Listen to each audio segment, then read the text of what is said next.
Hi people, this is Mo over at Mojo Treasures, and I want to show you my next album for Basically Bare. And this is another one of my Get To projects for CHA 2012. Hi Angela and everybody there. Okay, so this book right here is way too chubby, and so it's not bound, and I'm going to show you why in a second.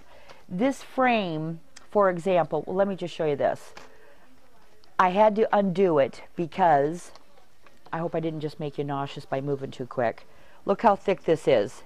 This is just the book. And so I just took my binders off of it for a second so I could show you. But I'll show you how it got so chubby. But let me show you this part first. Okay, so this is the front of the album cover, which is a tab, which is really cool.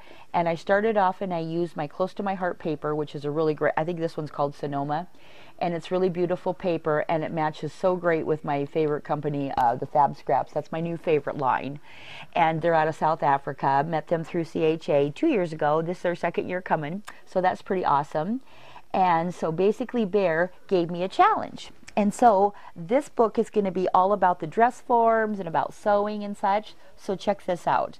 So I have my little working pair of scissors, which I use from the little embellishment kit that came with scissors and such, and the little spool of thread, which I went ahead and wrapped it with my favorite lace trim, which is on their dress form.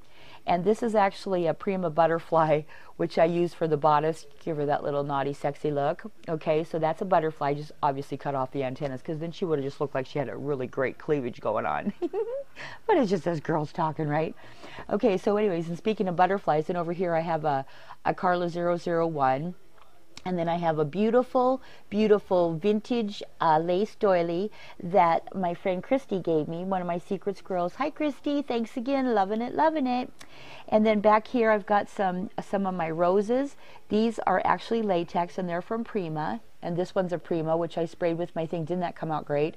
I got the same green going on and the same purples going on for there. And this is a Carla's. This is a Prima back here. And this, Marie, I had to borrow this for a tiny minute off of your box. I will be putting it back later. But this is off of my secret squirrel from Marie. And I just love that. It was too perfect to go with the whole vintagey thing. Okay, and then I got some Fab Scraps down here. Okay, so this is the front of the page. But I wanted to show you why this had to be on the outside, because my book was going to be, you know, like really, really chubby when I got done with it. But this was a total fluke how I made this. Juliana, remember you got me all inspired about making the vintage keepsake box? Well, because Annie Mo doesn't wait well about waiting for things, and if she doesn't have something on hand, she'll just go off and try something different. So since I didn't have any thick, you know, the cardboard stuff, I can't, chipboard, thank you very much, that I didn't have a thick kind, so I used cereal boxes.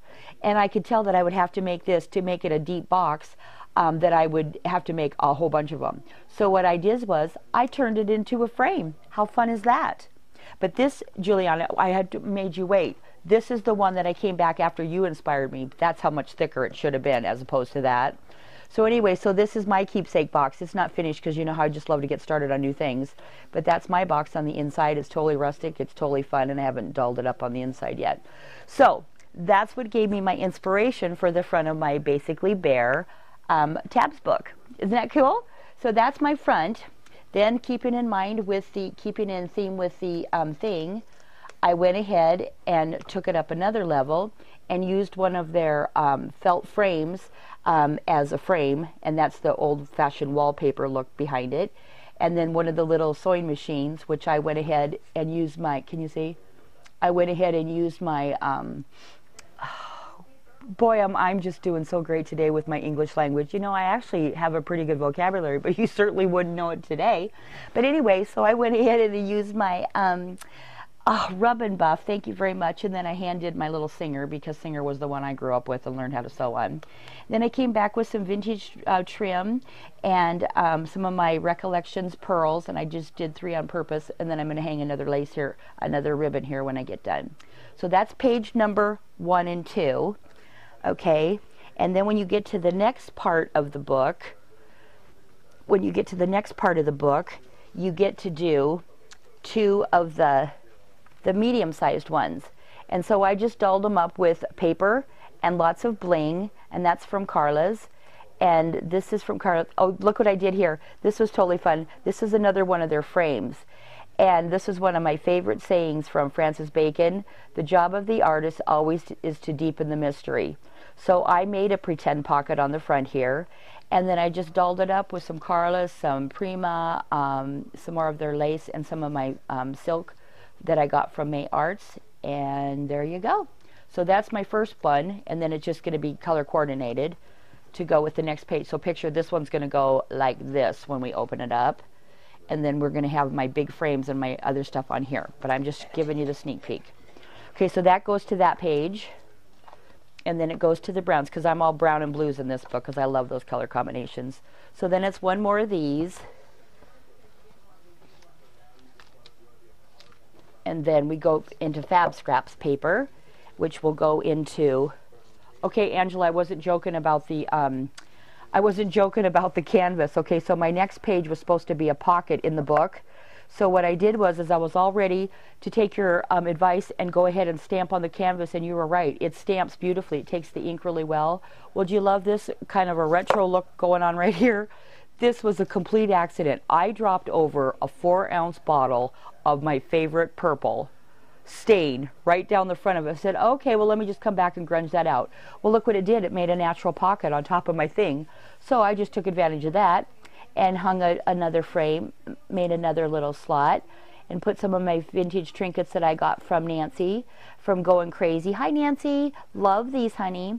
And Carla's little flowers and Prima flowers and some feathers and one frog feathers.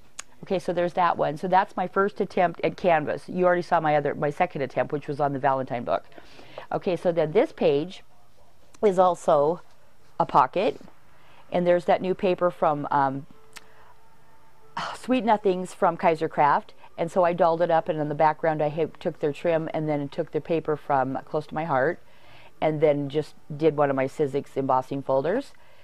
And that goes in there.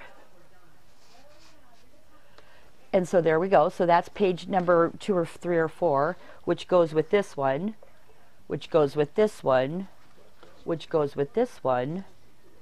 And there you go. And we're all done. So now all I have to do is bind it together and add the rest of my embellishments. And this is going to be mailed off tomorrow, Miss Angel. Okay, so I want to thank everybody for listening to me and going crazy again as usual.